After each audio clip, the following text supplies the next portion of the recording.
I'm Marloes Knippenberg, CEO of Kerten Hospitality.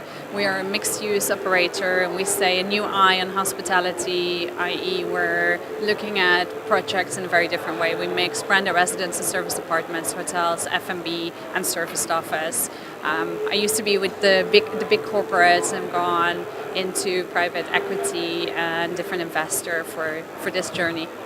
And what do you think separates your company from those major players here at AHIC? Do you think you're able to offer a more sort of granular approach to the investments? Yes, I think we're at the moment the only mixed-use operator who can connect all of the components together. So we have a service office brand called Our Space, so you can actually get a private office, a co-working desk, or a dedicated desk. We don't run classical meeting floors anymore. And then we connect that with a component of residential, service department, or hotel. And I think the approach that we take, and people still ask me, what's the percentage of back of house areas and what's the perfect percentage of mix? And I think when you look at the Middle East at the moment, but not here, many other regions, you have an oversupply of a certain category of real estate. And you have certain locations that still work well or don't work well. And I think every project requires a very different approach, and people have different expectation for a certain location. So I think what really makes us different is that we're still a mid-sized or medium-sized company, so we can get on the ground with people, actually sit, plan it out, and then take it from there.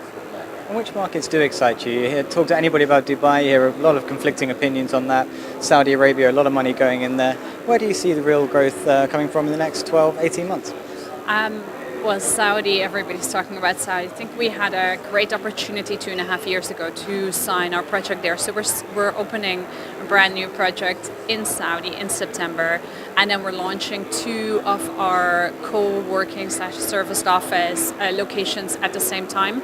And it will be the first hotel that will not have a classical meeting floor actually in the region. So I think Saudi for us is a great focus point. We're doing a fantastic small boutique project in Kuwait with a ladies only beach club on the side of it.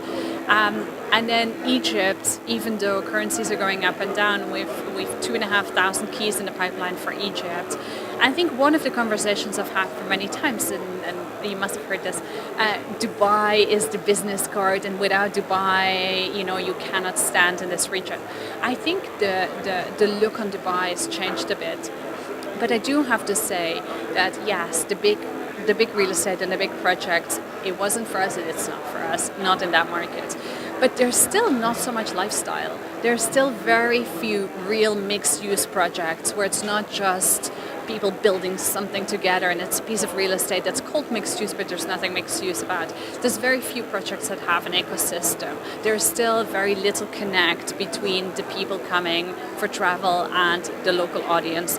And I know there was a lot of try to do this with F&B, but there's still too much F&B space. So I think for us, Dubai actually is much more interesting now in the current market because mid-market has picked up, we have a mid-market lifestyle concept, and actually this, I think, people are more open. When we talked about this 3 years ago, we were saying, we need to have the 5-star rate. Yeah, of course, it's great, but the amount that you invest does not determine the amount somebody's paying. And I think this really makes a difference for us and a difference for the region. Now we're doing some projects in Georgia 3, and that market is picking up. And really our growth strategy is going further east. I think when you look with regards to technology, which we're implementing with regards to training and other elements in the world that affect hospitality, and if that's delivering, like drone delivery, cloud kitchen, dark kitchen, all of this kind of stuff, it's very interesting how you see how that impacts hospitality. And if you then take tech, there's so much more happening in the Middle East and Asia than there is anywhere Western world. Some interesting points, and I really appreciate your time today. Thank you. Thank you very much.